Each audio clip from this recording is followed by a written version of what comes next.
Muy buenos días, un gusto recibirlos con las primeras noticias de TV Ciudad en esta jornada de miércoles 28 de junio. Aquí estamos con la primera edición de MBD Noticias. 11 grados la temperatura, mañana fresca y ventosa. Está bastante ventosa la capital hasta ahora. Y vamos a ver qué dice el pronóstico del Instituto Uruguayo de Meteorología para hoy y los próximos días, mientras vemos esta bahía en calma. Qué lindo Sí. amanecer, ¿no? A esta hora. ¿Vio cómo iba saliendo el sol? Sí, cómo no. Tremendo. Bueno, 8 la mínima para hoy, 11 la actual, 14 la máxima, con cielo nuboso y algo nuboso, dice Inumel. Cielo nuboso sin previsión de lluvias prácticamente para toda la semana, por lo menos en el área metropolitana. Las temperaturas extremas, 7 la mínima, 13 grados en la máxima. Una semana fresca, ¿no? Sí, claramente.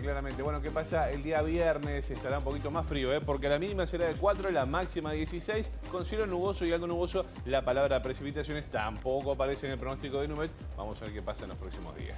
Bien, muchos temas para compartir con ustedes hasta las 9 de la mañana. Empezamos solo como a modo de adelanto. Ayer hubo una conferencia de prensa conjunta con los expresidentes de la República. Estamos hablando de Julio María Sanguinetti, Luis Lacalle Herrera, José Mujica y el actual presidente Luis Lacalle Pou, donde enviaron un mensaje de concordia ante los 50 años, al cumplirse 50 años del golpe de Estado. Con tropezón y todo, ayer. Tropezón. Sí, por suerte no pasó a mayores. No, claro que sí. Después le contamos de qué se trata si no lo vio. Bueno, por otra parte, les informamos que el CODICEN va a definir en esta jornada extender las vacaciones de julio en educación inicial y primaria para atender el aumento de infecciones respiratorias en niños y en niñas. La propuesta a estudio supone 2 semanas de vacaciones para los niños de primaria y 3 para educación inicial. Y seguimos con el tema del agua, como decíamos antes, la falta de lluvia. El Poder Ejecutivo anunció la creación de un fondo de emergencia hídrico con algunas medidas para paliar la situación, sobre todo de las familias más vulnerables. Por ejemplo, se prevé garantizar el acceso de 2 litros de agua embotellada por día a unas 500.000 personas. Por otra parte, les contamos que habrá actividad a nivel parlamentario hoy desde las 10 de la mañana con una nueva interpelación al ministro del Interior, Luis Alberto Heber. El encargado, el miembro interpelante, será el diputado del Frente Amplio, Sebastián Valdomir. Entre otras cosas, el ministro dijo que tiene mucha información para aportar en esta interpelación. Vamos a ver qué pasa. Bien, y decirles además que vamos a estar hablando sobre las 8:30 sobre los archivos del terror, sobre todo cómo es la clasificación de la información, de cómo garantizar el acceso a la ciudadanía. Esto lo vamos a estar hablando con la socióloga Elina Gómez. Estos son algunos de los temas que tenemos para compartir con ustedes a partir de este momento y hasta las 9 de la mañana, aquí en la primera edición de MBD Noticias. ¿Vemos cómo está Montevideo ahora? Vemos cómo está Montevideo. A ver, a través de las cámaras del Centro de Gestión de Movilidad.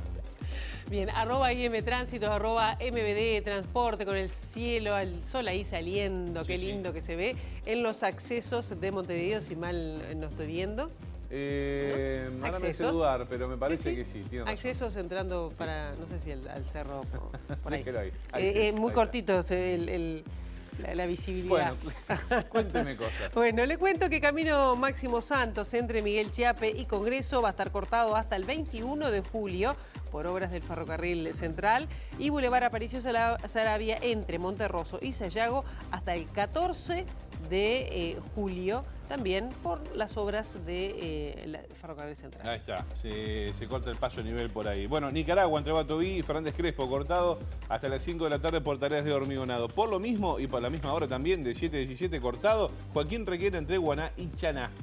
José Vázquez Ledesma entre Francisco Vidal y Benito Blanco hasta las 5 de la tarde por tareas de carga y descarga, y Ciudadela entre Soriano y Canelones hasta las 6 de la tarde por trabajos de hormigonado. Máximo Tajes entre Pasaje Ipanema y Vicente Muñoz Arroyo estará cortado hasta las 5:30 de la tarde por tareas de vialidad desde hoy y hasta el 28 de septiembre además. Largo tramo. Sí. Nicolás Piaggio entre Miguel Grau y Rambla Armenia de 8 a 17 cortado por tareas de hormigonado, nos aporta el CGM a esta hora. Rambla de Trubila, ahí sí no le pillamos, ¿no? No hay como ahorrarle. No. Pero si me permitís también, hoy es un día interesante que también hay que tener presente, y lo vamos a tener presente, es el Día del Orgullo LGBTI.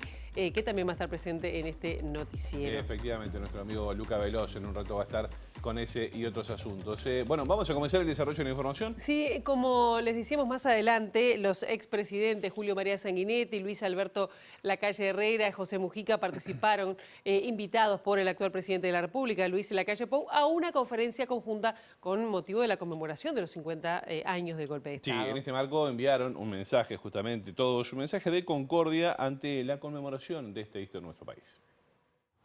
Estas 48 horas que estamos viviendo se cargan de emoción, se cargan de un muy fuerte contenido de vibración que nos llega desde el pueblo mismo, que nos llega en lo que hemos visto en estas horas, en los actos, en la calle. Entonces, y esto nos lleva a darle a todos estos actos el sentido de lo que es, un gran acto de confirmación, un gran acto de confirmación democrática. Estamos aquí para transmitir un mensaje que empieza a enunciar un fin, es decir, ¿qué queremos? Queremos que el sistema que recobramos con su legitimación del poder a través del voto, con su respeto a la ley, sea el gran objetivo de nuestro país. Defender la democracia es asumir la responsabilidad social que tenemos. Y entonces, las grandes contradicciones hay que sublimarlas en causas nacionales. Lo que hicieron los partidos tradicionales en la historia, que se degollaron y se pusieron a construir al final ciudadanía. Lo que hizo Mandela, que arregló nada menos que una contradicción racial. Necesitamos una causa nacional que nos unifique por encima de nuestros antagonismos. Y el antagonismo estará siempre a la hora del reparto, pero cuidemos la convivencia, que es la manera de cuidar la democracia. Por allí está el mensaje de los expresidentes ayer en Torre Ejecutiva, que estuvo accidentado porque al ingresar a la sala de la Torre hubo un golpe de estrado allí donde, bueno, de alguna manera casi cae Julio María Sanguinetti, que rápidamente fue asistido por el presidente de Lacalle Pou, ¿no? Exactamente, no pasó a mayores. Sí, no es la primera caída de una figura presidencial, ¿no? Sí, en claro, este caso, claro. Uno se acordaba de Biden, por ejemplo. Pasó con Biden. Entre otros. Sí.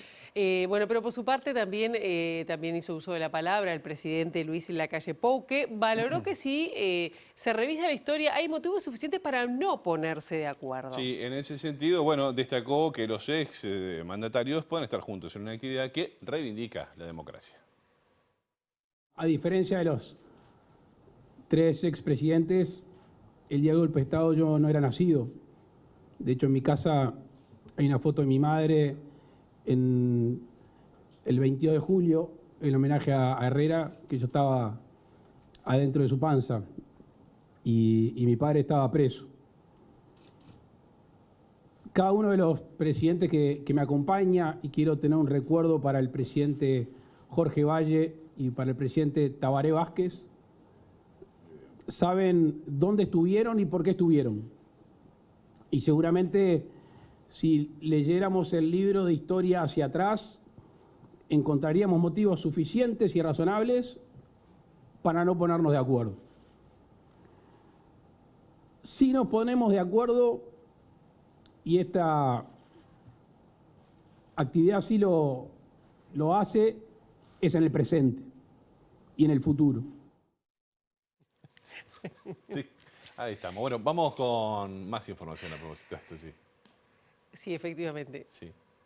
Bueno, pues yo, perfecto. Este martes se inauguró, ustedes saben, lo vieron en la pantalla de TV Ciudad ayer a partir de las 14 horas, el memorial a las ex empresas políticas instalado en la Plaza Julia Arévalo, allí frente al Palacio Legislativo. Sí, en esa oportunidad Chela Fontora, referente histórica de la Unión de Trabajadores de la UTA, integrante del colectivo Crisol, hizo énfasis en la importancia de recordar a las compañeras que ya no están y a quienes trabajaron para lograr tener un memorial.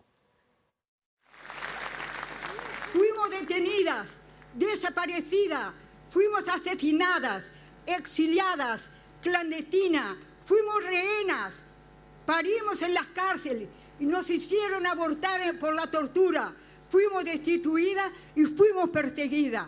Fuimos también presas políticas, botín de guerra de los terroristas, incluso siendo niñas y adolescentes. Nunca más.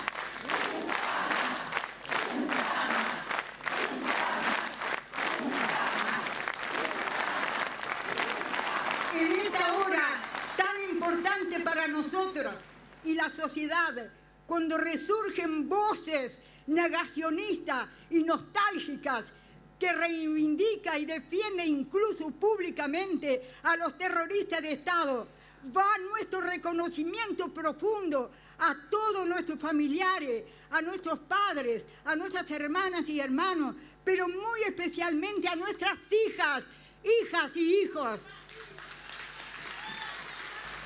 Para todas estas compañeras que ya no están, las que nombré y las que ya no están, porque no llegaron como hemos llegado nosotras, las compañeras que hemos trabajado en el memorial, para todas las que no están, para ellas es este memorial, nunca más terrorismo de Estado.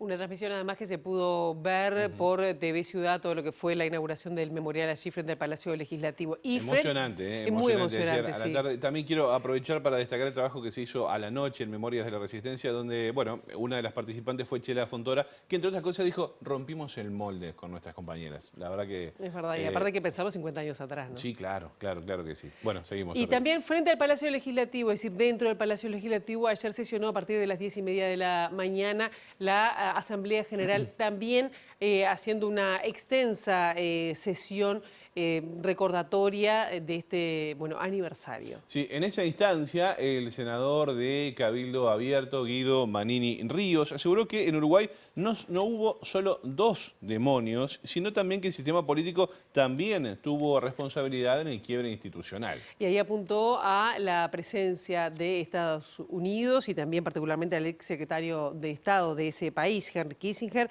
quien apadrinó la represión en los países de la región y en el golpe de Estado.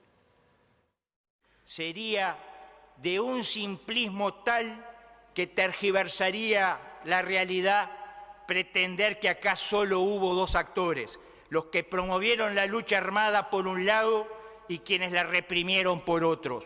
No, acá hubo otros actores que no pueden quedar excluidos a la hora de recordar tan importante fecha.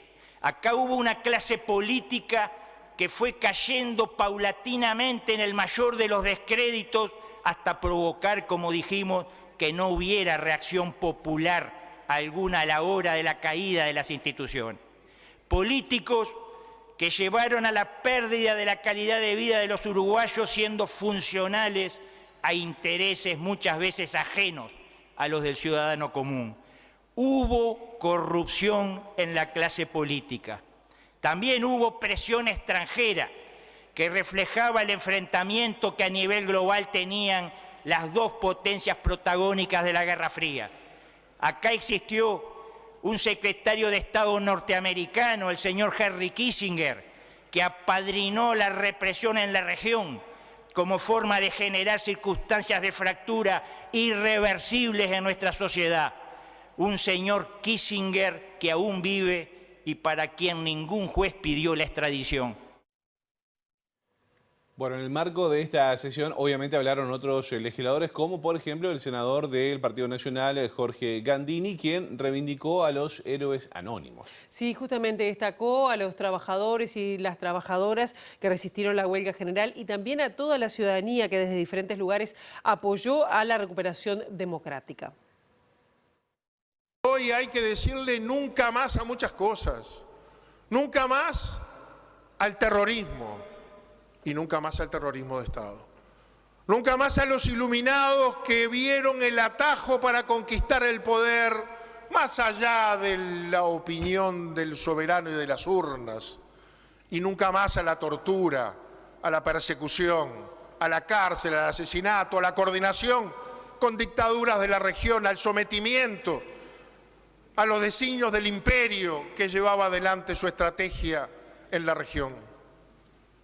Nunca más a los secuestros, a las ejecuciones, a la tortura. Nunca más a las desapariciones de uruguayos, nunca más a la persecución de los que piensan distinto.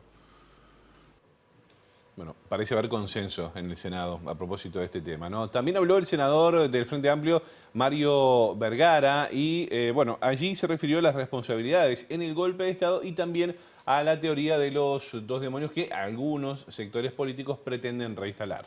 También reivindicó el compromiso de los partidos políticos para la salida democrática.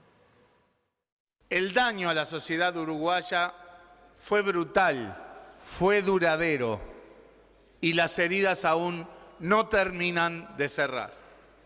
Sí quedarán deudas pendientes.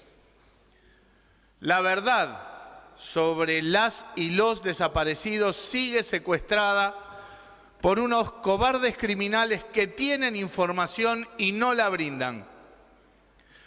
¿Cómo puede haber quienes hoy sigan solidarizándose con ellos? ¿Cómo puede haber quienes nieguen tantas atrocidades? ¿Será que dos demonios actuaban simétricamente, respondiendo golpe a golpe durante 12 largos años? Falso de toda falsedad. El golpe no fue por una guerra interna. ¿Hasta cuándo se va a seguir encubriendo a la derecha autoritaria uruguaya? Y si bien decías que había cierto consenso en lo de los dos demonios, había una diferencia planteada en varios legisladores que equiparaban a terrorismo con terrorismo de Estado. Esto se vio incluso en comunicaciones oficiales, como por ejemplo el Ministerio de Educación y Cultura, ¿no? Efectivamente. Bueno, vamos a seguir con temas vinculados al pasado reciente, porque el abogado Pablo Chargoña del Observatorio Luis Ibarburu solicitó que los batallones 13 y 14 dejen de ser unidades militares. Esto por su peso simbólico y además por haber sido utilizados como centros de enterramiento clandestinos para personas hoy desaparecidas. Sí, Chargoña realizó la propuesta en un coloquio en París donde está participando, donde se abordó la situación de los crímenes de la dictadura. Hace más de 20 años que se conoce que Toledo, el 14 de Toledo, era conocido entre los militares como Arlington, en una referencia al cementerio militar de Washington D.C., una referencia irónica, tal vez de mal gusto. Eso se sabe de hace mucho tiempo y acaban de ser encontrados ya 3 cuerpos. Por lo tanto, da la impresión de que efectivamente ese es un lugar de tumbas clandestinas. No puede ser un lugar de enterramientos clandestinos de estos hechos tan aberrantes, una unidad militar, y mucho menos una unidad militar activa. Cuando se encontraron los restos de esta persona, de esta mujer, sabemos hoy que se encontraron, hubo movimientos, ejercicios militares. Eso es absolutamente ofensivo con los derechos de la familia, de la propia víctima y de la sociedad en su conjunto. En mi opinión, tiene que ser desafectado de la actividad militar, absolutamente. Tanto ese lugar como el 13 de Infantería, los fondos donde se encontraron 2 cuerpos sobre Avenida de las Instrucciones. Deberían ser lugares apropiados por la sociedad, lugares de peregrinaje laico, cívico y de investigación. No pueden ser unidades militares. Bueno, vamos a cambiar de tema ahora. Uno de los asuntos que le contábamos en el arranque de esta primera edición de MBD Noticias, porque hoy se va a definir, adelantar y extender las vacaciones de julio en la educación inicial y primaria para atender el aumento de infecciones respiratorias en niños y en niñas. Sí, la propuesta que, bueno, hoy que va a ser analizada por las autoridades y que además fue presentada a los gremios de la educación supone 2 semanas de vacaciones para los niños de primaria y 3 semanas para quienes están en educación inicial. Al mediodía hubo una comunicación del Ministerio de Salud que era necesario establecer un control mayor, una prevención mayor, evitar los contagios de manera más fuerte y por tanto estaría a consideración mañana del CODICEN iniciar una no asistencia a clases de los niños de primaria a partir del lunes que viene. Por supuesto que esto inestabiliza, nos genera a todos gran ansiedad. Lo que hay sobre la mesa es una extensión, una ampliación de las vacaciones en primaria, que era de una sola semana, llevarlo a 2 con secundaria y ahora por una especial afección de los más pequeños, llevarlas a 3. Nosotros lo que estamos viendo en las escuelas es un alto ausentismo de niños debido a cuadros de gripe, infecciones respiratorias. Anda circulando también escarlatina en algunas escuelas, el síndrome pie-mano también, que es altamente contagioso. Eso es lo que nosotros sabemos de las escuelas. ¿Hubo algunas recomendaciones de implementar algunos sistemas, por ejemplo, el uso de tapabocas, alcohol en gel, ventilación, a partir de esta situación y sobre todo en esta semana previa? Sí, lo que se nos habló hoy en la reunión de Codicen-CESEU es que se va a implementar un protocolo sanitario que implica todas estas cuestiones que tú planteabas, muy similar al que utilizamos cuando el COVID-19. Y sobre las 10 de la mañana, el Frente Amplio va a interpelar al ministro del Interior, Luis Alberto Heber. Sí, el miembro interpelante, como decíamos más temprano, será el diputado del Frente Amplio, Sebastián Valdomir, quien considera que las condiciones de seguridad en Uruguay no mejoran.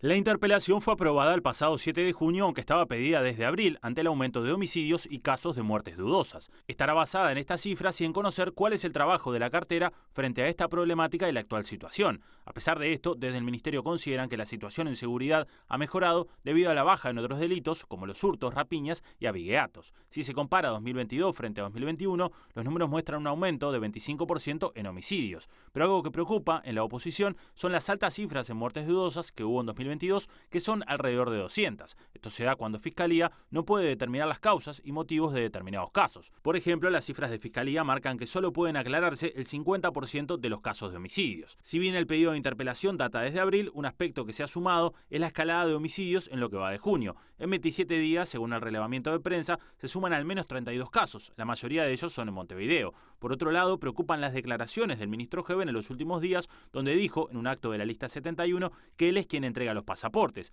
algo que no cayó bien debido a que aún no se ha resuelto el caso Marcet. Esto marca para la oposición que el ministro está desgastado, enfocado 100% en la campaña política y habiendo tirado la toalla en la cartera. Según supo MBD Noticias, con fuentes nacionalistas, se espera que para fin de año el ministro Heber renuncie a su cargo para meterse de lleno en la campaña electoral por la lista 71 con Laura Raffo como candidata. Uno de los nombres para sucederlo es el de Nicolás Martinelli, director nacional del ministerio, figura de confianza del presidente Luis Lacalle Pou. La interpelación comenzará este miércoles desde las 10 de la mañana y el miembro interpelante será el diputado Sebastián Valdomir. Esta es la quinta vez que el ministro será interpelado en el Parlamento. Tuvo 3 en la Cámara de Senadores por casos de homicidios, Marcet y Astesiano, más una por la entrega del puerto a la empresa belga Catunasi, siendo ministro de Transporte.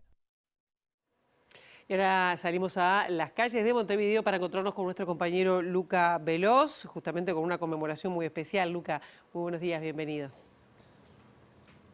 Muy buenos días, Pilar. Saludo para ti, para todos en el estudio. 28 de junio y nos vinimos hasta el Cerrito de la Victoria, nada más ni nada menos, porque aquí también, como en el resto del mundo, se conmemora el Día Internacional del Orgullo LGBTQ+, el orgullo lesbiana, gay, bisexual, transexual, más, que conmemora a los hechos que ocurrieron en 1969 en Nueva York, en Stonewall, y es como el inicio del movimiento a nivel masivo mundial, pero bueno, es una historia milenaria. Hemos conversado con Colette Definet muchas veces, ¿no? Hola, ¿cómo te va? Hola Pilar, hola gente en el estudio. Bueno, sí, estamos conmemorando, el 28 de junio se conmemora esa revuelta de Stonewall, ¿no? Y que siempre es importante recordar que en esa revuelta hubo 2 mujeres trans que fueron protagonistas, una mujer trans afrodescendiente, Marsha P. Johnson, y una mujer trans con ascendencia latina, Silvia Rivera, que después fueron olvidadas, que ahora las recordamos. Y bueno, y ahí inicia como este movimiento LGBTQI+, y el acrónimo sigue a nivel mundial.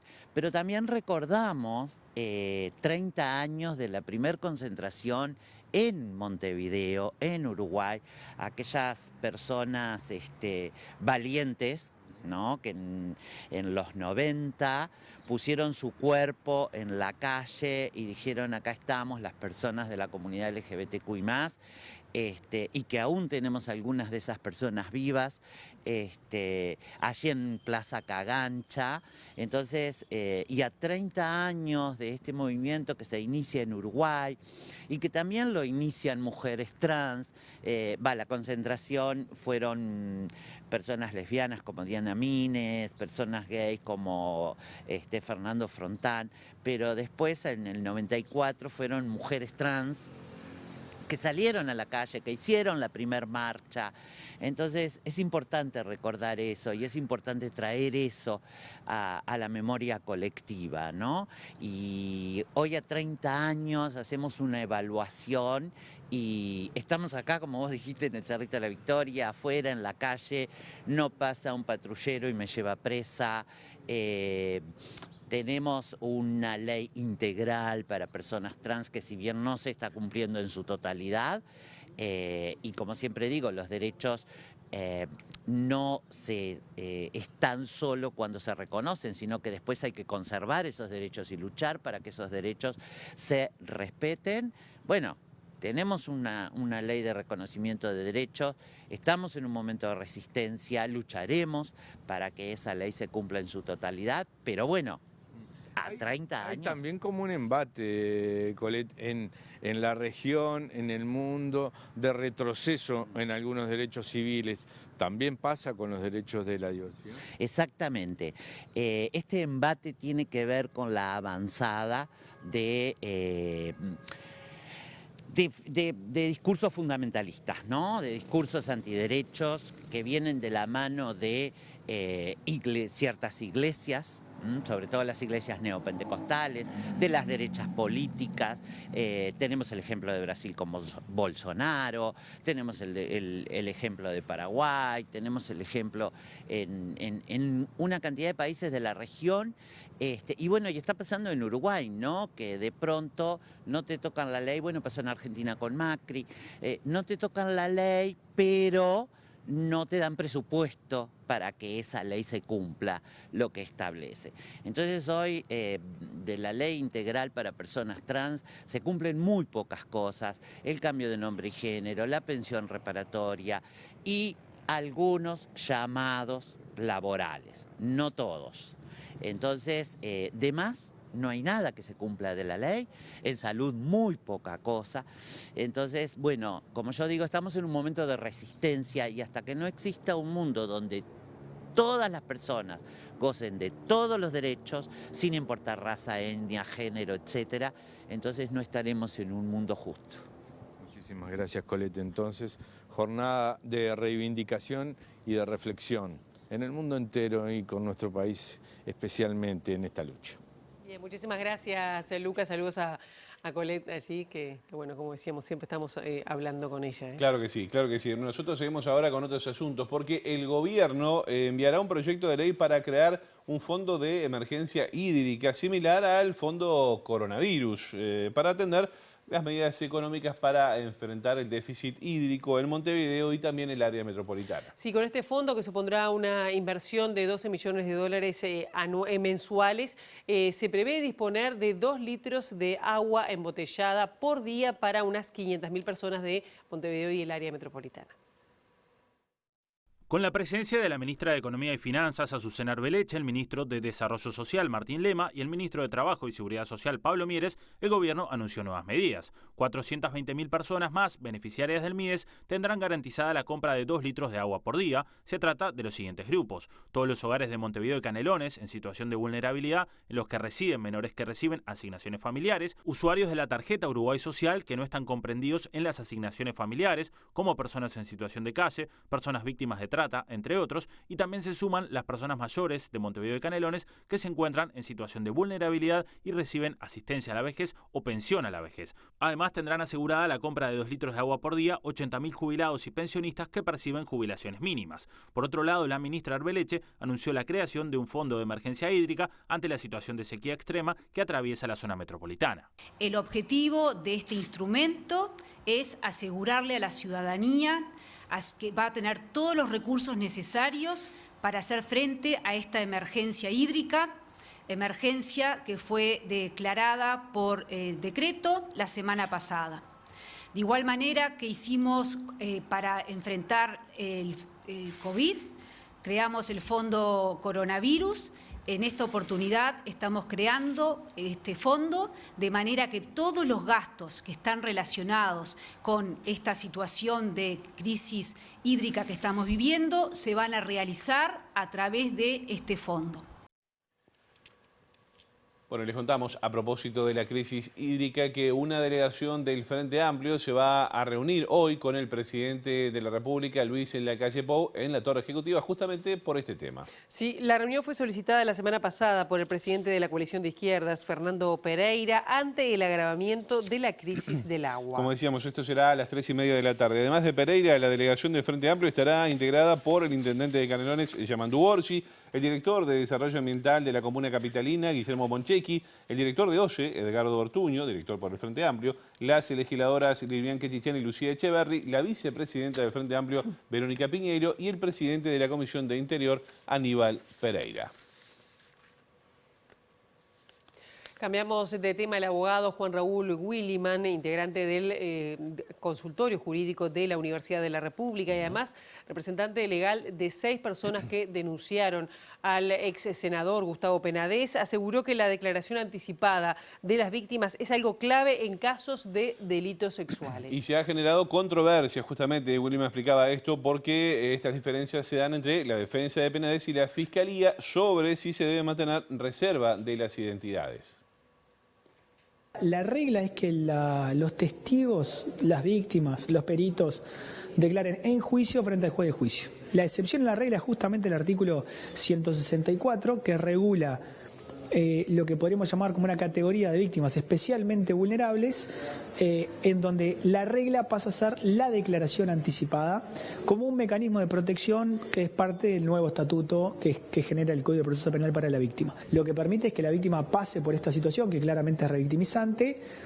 No es simple declarar ante la justicia, pero lo que busca el sistema es que sea lo menos invasivo posible. Entonces se hace de forma anticipada, se hace con cámara Gesell o video de circuito cerrado, donde la víctima no comparte la sala con el imputado y su defensa, hay una discusión del pliego de preguntas de forma previa, hay un funcionario especializado también. Exacto, hay un funcionario especializado que toma esta declaración en base al pliego que discutieron las defensas y la fiscalía. Le permite a la víctima el mayor grado de protección y si la jueza decidiera que además fuera con identidad reservada, se tomaran otras medidas para que la protección sea total, no solo en cuanto a la modalidad, sino en cuanto a la reserva. Muy bien, señoras y señores, vamos a hacer una pausa muy breve. A la vuelta, ¿de qué hablamos? Vamos a estar hablando de los archivos y derechos humanos, esos archivos de memoria, con Elina Gómez, socióloga, que además integra todo lo que es el trabajo de cruzar ese trabajo de la Universidad de la República, bueno, por los archivos de la memoria. Ya seguimos.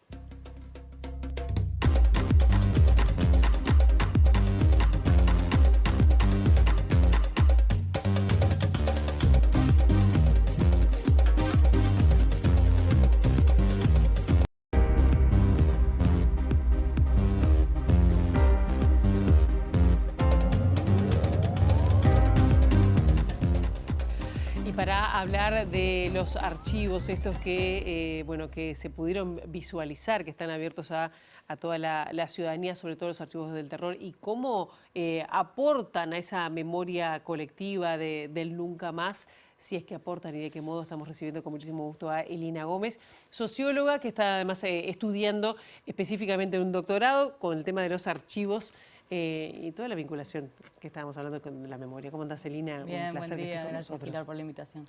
En primer lugar, una primera impresión tuya respecto a la lectura que haces sobre estos archivos que aparecieron colgados prácticamente a las horas que el ministro de Defensa anunció que iba a hacer un proyecto de ley, a remitir un proyecto de ley al Parlamento para que justamente estén visibles muchos de los archivos que están en poder del Estado. Sí. Sí, ahí hay como una dimensión política de los archivos, una puja que existe sobre, bueno, esto se libera, no se libera, bueno, que tiene que ver con eso, quién se adelanta en esto de, y aparece en esta filtración. A mí en la investigación que estoy haciendo me interesa mucho trabajar el tema de los silencios de los archivos. ¿Qué nos dicen esos silencios de los archivos? Que están contenidos en el archivo, o sea, el archivo conteniendo su propia negación, digamos. Nosotros cuando aparece esta filtración, yo como integrante del proyecto Cruzar, que es un proyecto interdisciplinario de la Universidad de la República, que trabajamos hace años sobre los archivos, encontramos un montón de documentos que no estaban en el archivo que nosotros accedemos, el llamado archivo Berruti, que es una colección de archivos microfilmados que se encontraron bajo la administración de la ministra Susana Berruti. Y bueno, y eso da cuenta de la edición del archivo, o sea, los cortes. Hay 98 rollos iniciales, digamos, del 1 al 98 que nosotros nunca tuvimos y en esta filtración aparece. Entonces, bueno, ¿qué nos viene a decir, digamos, esto de lo que hay y lo que no hay? ¿Qué nos dice lo que hay y de lo que no hay? Y de lo que apareció nuevo, ¿qué dice eso? Y bueno, ahora estamos tratando de analizar, digamos, y hacer como una correspondencia entre lo que nosotros tenemos y lo que aparece nuevo. Y también no solo los silencios en el archivo, sino entre los archivos. Porque al mismo tiempo que aparece esta filtración, también hay un recurso, digamos, de una solicitud que se hace el Ministerio de Defensa para solicitar un documento que aparece citado en un informe que hace el Ángel Bertolotti, en 2005 al presidente Tabaré Vázquez, y que hay presunción que tiene información relevante sobre dónde están los detenidos desaparecidos. Entonces, al mismo tiempo que el ministro García anuncia, digamos, la aparición de la liberación o la posible, con este proyecto de ley, la posible liberación del archivo Berruti, también está negando, por otro lado, este documento que se viene solicitando ya desde el año pasado. Y en el medio se da esta filtración. Entonces hay como una carrera y una puja política en torno a los archivos y qué se libera, porque el Berruti es uno de los archivos que hay, pero hay otros archivos también en los que nosotros desde el proyecto tenemos otras colecciones documentales que de a poco vamos a ir disponibilizando. O sea, la disponibilización del archivo tiene mucha tarea de lo que es digitalización y bueno, mucho trabajo, digamos, para llegar a esa disponibilización. ¿Y quién accede hoy, Elina, a estos archivos? Porque estos los pusieron y la gente se apropió de ellos, ¿no? Exacto. Pero ¿quiénes acceden hoy a los que están? Bien, en realidad el archivo Berruti, que es este que se filtró, que la gente está accediendo y está consultando, es un archivo que hay varias copias, digamos. Nosotros desde la Universidad de la República hace años tenemos acceso a este archivo. Y hemos trabajado mucho en lo que es la recuperación, que es un paso muy importante, digamos, en lo que es hacerlo procesable, porque una cosa es acceder al archivo, ir buscando documento a documento, y otra es tener capacidad, digamos, de procesar masivamente ese archivo, que es un poco en lo que nosotros hemos venido trabajando, digamos, para permitir, digamos, que esa información, digamos, extraer información relevante de los archivos. Y después otro tema interesante es el tema del principio de verdad que hay detrás de esos archivos, ¿no? O sea, ¿qué cuentan? El ministro, ¿Qué dicen? Claro, ¿qué dicen? Porque el ministro García sale diciendo, bueno, nosotros queremos liberar todos los archivos porque queremos toda la verdad. Entonces se desprende de eso que lo que sale de esos archivos es la verdad. Y sabemos que la historia, digamos, la puja por la verdad y las memorias colectivas, no hay una verdad, o incluso estos archivos fueron producidos por órganos de inteligencia militar. Entonces, esa verdad, digamos, que se desprende, hay que tener mucho cuidado en la interpretación de esos archivos. Claro. Por eso nosotros desde el proyecto tratamos de que esa interpretación, también hay una fusión entre un pasado que se lee desde un presente, una distancia de interpretación, una distancia hermenéutica que plantea muchos desafíos a la hora de procesar ese archivo. Entonces, lo que nosotros apelamos, digamos, es que haya garantías por lo menos con respecto al uso de esa información, ¿no? Desde el proyecto. Claro, ahora ya te voy a preguntar de las garantías, pero recién mencionaste que estaba el archivo Berruti, imagino que está el archivo Castiglioni. ¿Qué otros archivos o cuántos archivos están hoy sabidos, ¿no? Conocidos en Uruguay? Bueno, está el archivo, ¿no? El archivo de la Dirección Nacional de Inteligencia y el archivo de la Armada del FUSNA. Son dos colecciones documentales que están digitalizadas, que hoy las tenemos y que en los próximos meses, digamos, van a ser, o en el próximo año van a ser incorporadas a este repositorio. También van a estar disponibles, porque esta filtración tiene que ver solo con el Berruti, que es un archivo que ya tiene 17 años, ¿no? de digitalizado. Entonces, disponibles para los investigadores y disponible para la ciudadanía. Disponible para, el repositorio hoy en día plantea un acceso abierto, o sea, cualquiera puede ir y acceder. Hay un lugar físico que está en lo que era la Facultad de Veterinaria, se inauguró la semana pasada, y ahí cada uno puede ir, cualquier persona, no hay categorías, sí, simplemente tiene que haber un registro, y las garantías que nosotros planteamos tienen que ver con eso, con que la persona pueda ir, consultar el archivo, que haya un registro, que haya un compromiso de uso, sobre todo de esa información, que respete la ley de datos personales, digamos. Entonces, que pueda haber un traqueo también de la información que se busca eventualmente si hay algún problema con respecto al uso. Y ahí, bueno, también nosotros... ¿Un traqueo qué sería? ¿Un qué? Un traqueo que si eventualmente hay un problema con respecto al uso se puede hacer, se pueda reconstruir, digamos, qué búsquedas hizo esa persona. Claro. Entonces, da ciertas garantías, o sea, el acceso no hay tachados, no hay, o sea, vos podés ir y navegar en todo, llevarte los documentos que querés, pero eso, es la forma que encontramos, digamos, de establecer ciertas garantías en su uso y que no sea como irrestricto, ¿no? Y cuando decís también las garantías y el cuidado de los datos personales, ¿cómo no hay tachados o qué tipo de información no estaría disponible en ese acceso, digamos, pensando en una garantía dada desde el Estado? No, en realidad el acceso es abierto a todo el archivo. Hay la vía de entrada, digamos, a los documentos, por eso yo remarco la importancia de lo que es la recuperación. Porque hoy en día el archivo que está filtrado, para hacer un análisis tenés que ir documento a documento, leyéndolo. El repositorio tiene dos herramientas que se llaman Luz y Amalia, en homenaje a madres de detenidos desaparecidos, que permiten, primero Luz permite la búsqueda en los archivos mediante técnicas, digamos, que lo que hicimos fue pasar de imágenes de esos documentos que están en formato imagen a texto, digamos, para que pueda ser buscado y ese texto, digamos, que sea la mejor calidad posible. Ahí hay una herramienta que se viene utilizando hace muchos años y que es muy conocida, que es Luisa, que plantea una transcripción colaborativa y eso nos ayuda, digamos, a mejorar esa calidad de transcripción y eso redunda en una mejor calidad de búsqueda. O sea, que vos puedas ir y focalizar, si querés buscar sobre determinada persona, buscar y encontrar un documento específico. Bien, cuando recién iniciamos esta charla, tú hablabas del uso político. ¿A qué les sirve toda la publicación? Me quedé pensando en eso, ¿no? Digo, ¿qué visión tienen ustedes que están trabajando desde hace muchos años sobre esta filmación, sobre estos archivos? Es decir, también hasta la mirada de otros países, ¿no? ¿Cómo es esto? Porque se ha dicho que es una operación de inteligencia. ¿Lo ven como una operación de inteligencia? ¿A quién está sirviendo? Bien, bueno, con respecto al uso de los archivos, pueden haber como diferentes... Un tipo de uso, digamos, tiene que ver con, que es lo que hemos hecho en estos años, asistencia a causas judiciales, ¿no? Después, todo lo que tiene que ver con investigación académica, histórica y nutrir eso. Y otro tiene que ver con la reconstrucción de memorias personales y familiares, que es un poco lo que estamos viendo con esta filtración, que las personas buscan en sus archivos su historia. Entonces, bueno, y es eso, yo creo que hay una dimensión política que tenemos que visibilizar y los dilemas interpretativos que te hablaba hoy creo que son muy importantes. Bueno, ¿qué estamos buscando en el archivo? ¿Qué le hacemos decir al archivo, digamos?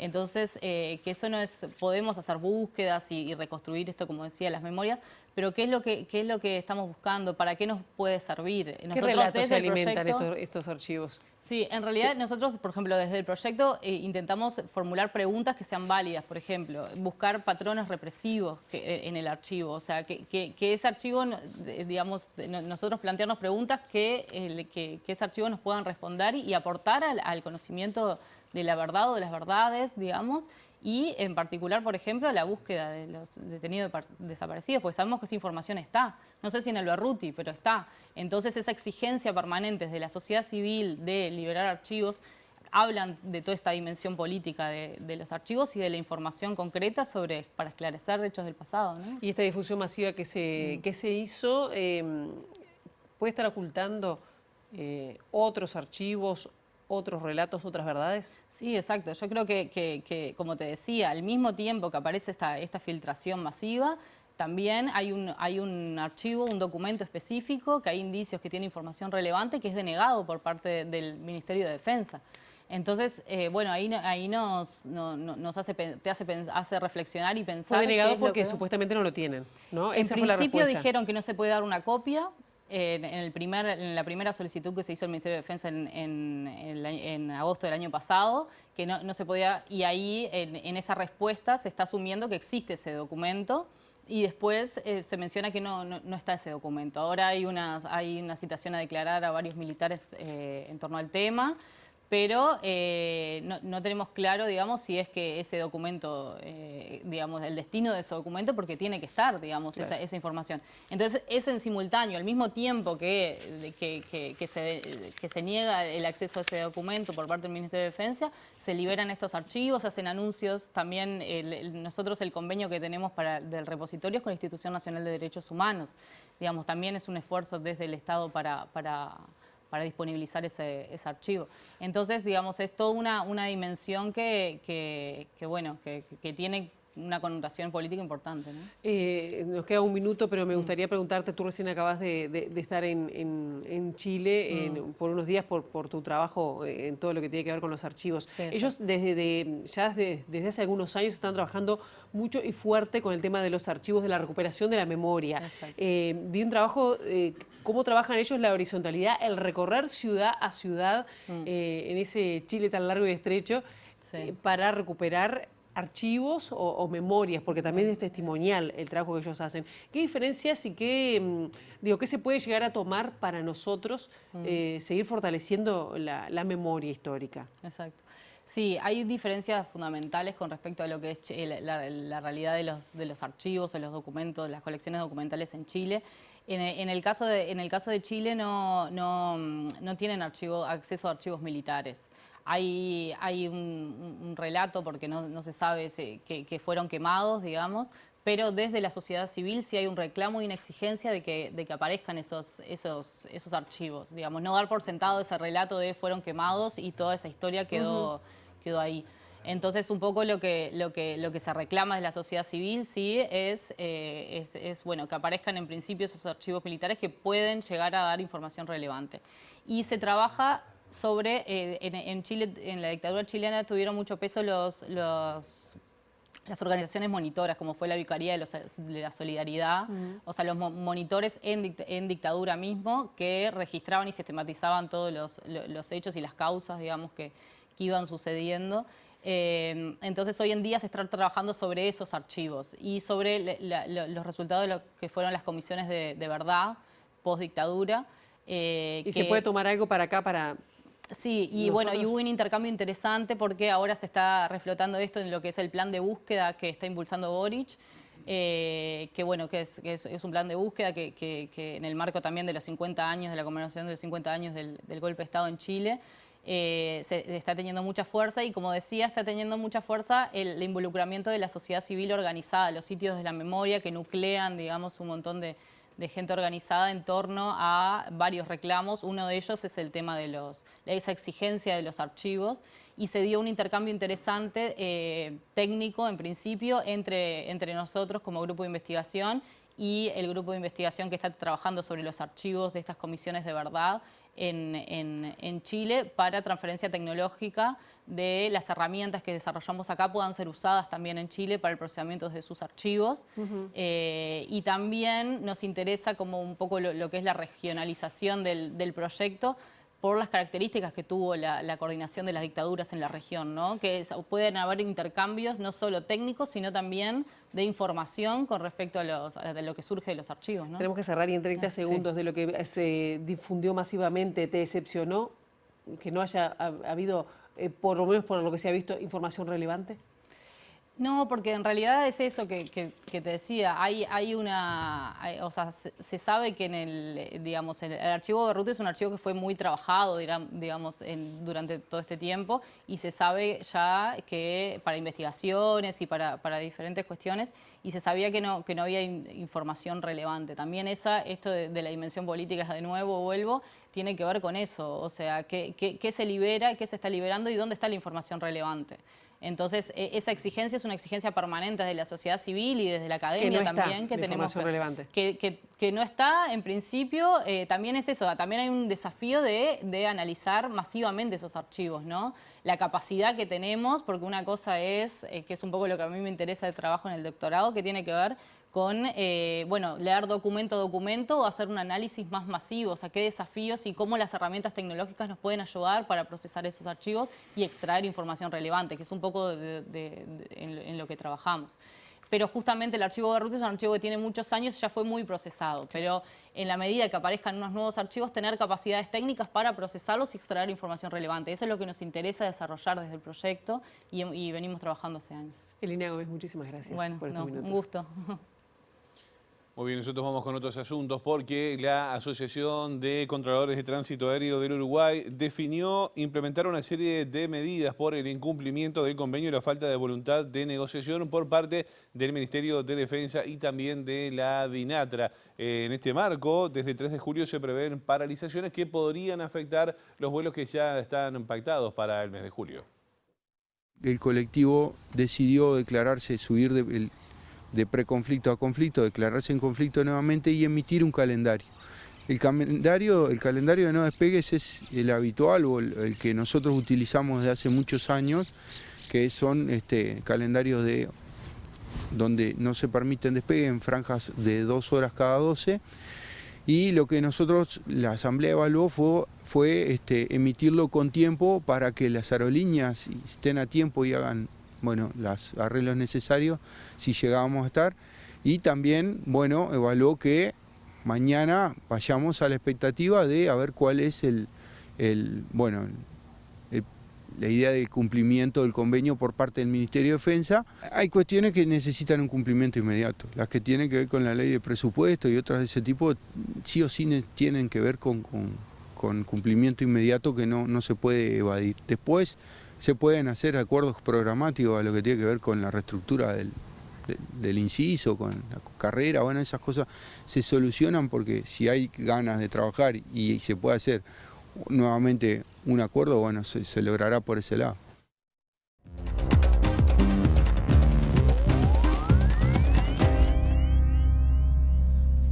Estamos prácticamente en el final, vamos a abrir el capítulo internacional. Les contamos que la presidenta de Honduras, Xiomara Castro, aprobó que los militares controlen las 21 cárceles del país por espacio de un año y además él ordenó el traslado de líderes de las bandas criminales a una isla. Sí, esto es parte de una serie de medidas que se tomaron tras una crisis importante y el motín en una cárcel de mujeres en el que murieron 46 reclusas.